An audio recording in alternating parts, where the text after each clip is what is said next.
Hello and welcome to Everywoman. I'm Shuli Ghosh. On the programme this week, fighting for freedom in Saudi Arabia. It may have signed a UN treaty, but women are still oppressed. Sticking her neck out, the young tribal woman daring to break with an age-old tradition. And no sex, please. We're American, but the US abstinence policy is having the opposite effect on teenagers. Last week, we reported that Saudi Arabia was planning to lift some restrictions on women, allowing them to drive and stay in hotels alone. But despite these first steps, the majority of women there suffer daily inequalities. They can't study, travel, work, or even get into an ambulance without the say-so of a male guardian. In addition, women are treated differently when it comes to marriage, divorce and inheritance. All this despite the fact that Saudi ratified the UN Convention on the Elimination of Discrimination against Women 7 years ago. Indeed, a UN committee questioned a Saudi delegation at length recently about gender equality abuses in the kingdom. Well, joining us now is Dr. May Yamani, a fellow at the Brookings Institute, a public policy organisation based in Washington. May, thank you very much for joining us. Now, we know that Saudi Arabia signed up to CEDAW back in the year 2000. Why is it being so slow to introduce true gender equality? Reform in Saudi Arabia is always very slow. In fact, reform is a very bizarre thing in that country. Why? Because there is no agreement at the top for any coherent, clear strategy for reform. And so there are promises, say by the king, and then nothing happens. But is there a women's movement in Saudi Arabia? Because it's very difficult to talk to women within Saudi.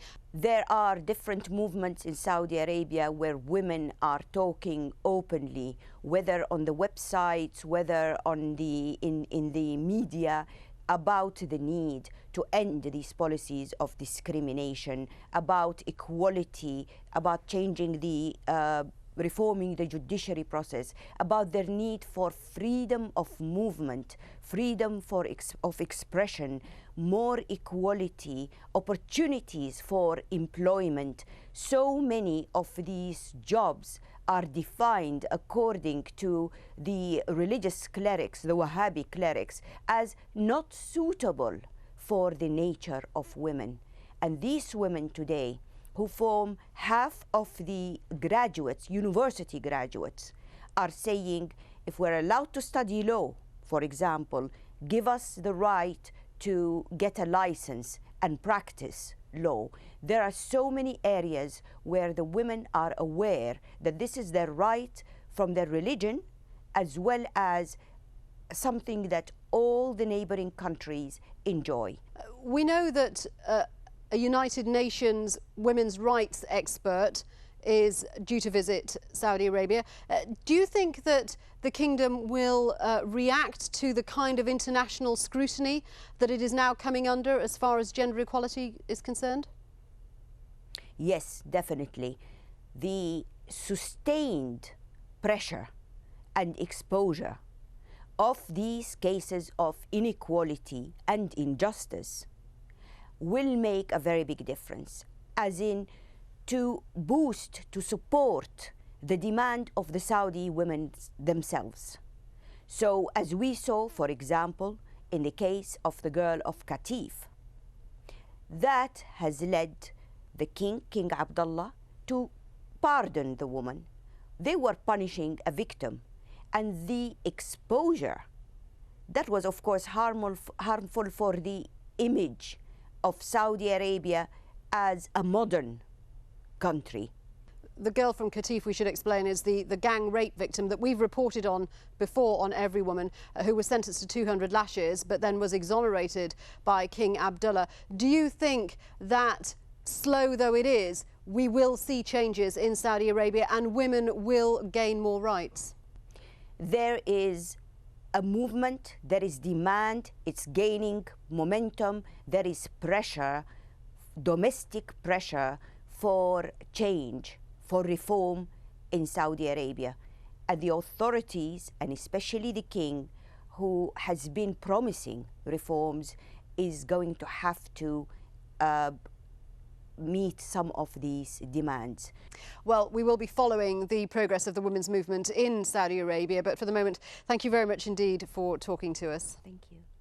Now, the Kayans are a small hill tribe from Myanmar, forced from their homes by the brutal military regime along with other ethnic groups. But the Kayans stand out because their women wear multiple rings around their necks. It's something they've done for generations. But many say they're trapped in their refugee compound in Thailand because of it. The women are such a tourist draw that some suspect the Thai authorities want to keep them there instead of letting them relocate to new lives abroad. In fact, the United Nations Refugee Agency says the Kayans are trapped in a human zoo. Now, one girl is fighting back. In an act of defiance, she has removed the rings. Everywoman went to meet her.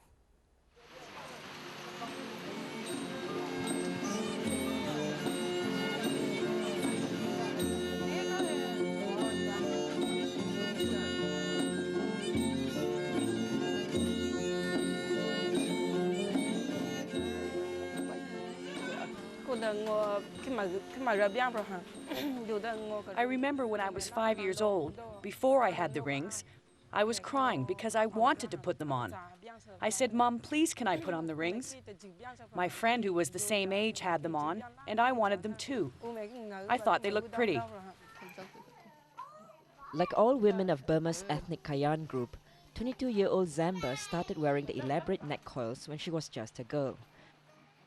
It was shortly after fleeing her home in the Karenni state of Myanmar with her family to escape a military crackdown on ethnic minorities. She now lives with other Kayan in a village on the Thai side of the border.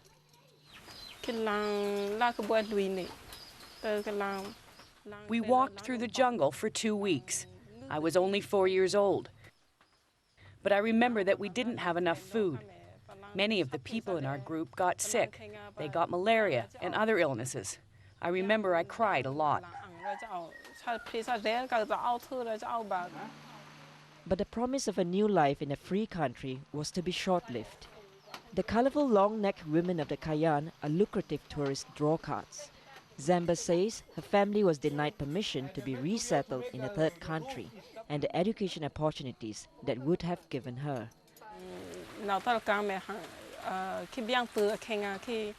My family, along with other refugees, applied for refugee status in a third country. All the families were accepted. My family was too. But then the authorities saw the neck rings and refused to give us exit visas. They wanted to keep us here for the tourists. We approached the Thai government to respond to Zamba's allegations, but our request for an interview was declined. After 16 years, Zamba took a stand and took her neck rings off. When I took the rings off, it felt heavy, really heavy. I expected to feel light, but I felt heavy. It was difficult to move. It felt like my neck had been broken. After 2 weeks, I started feeling normal again. The villagers were all gossiping about me. They didn't like me taking the rings off. They wanted me to keep them on because it's our tradition. My family also didn't want me to take the rings off, but they understood my reasons were about freedom and the chance to continue my education. But Zamba's break with tradition has saddened some of the older women of the Kayan.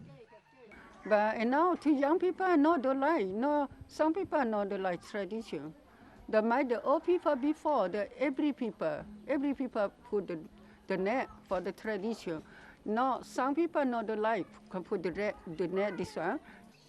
The authorities keep a tight check on the village's movements here, and we were only able to film secretly by posing as tourists. Other young women told us they were also considering taking off their neck rings, but fearing reprisals for their families, they refused to appear on camera. Well, it is unfortunate, but if women start to see that those rings and their traditional culture is becoming a liability to them, that they are not being allowed to resettle because they are wearing those rings and they look different and they'll be a tourist attraction, then inevitably young women who want to have a better life, who want to have security in their lives, will abandon their culture. And that is also an abuse of someone's cultural rights.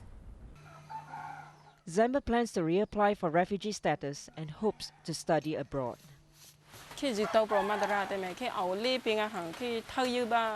I still want to go to a third country and continue my education abroad. Because here I only had the chance to finish high school. That's as far as I could go. I have heard back from my friends who got asylum in other countries that there are many more opportunities to study there.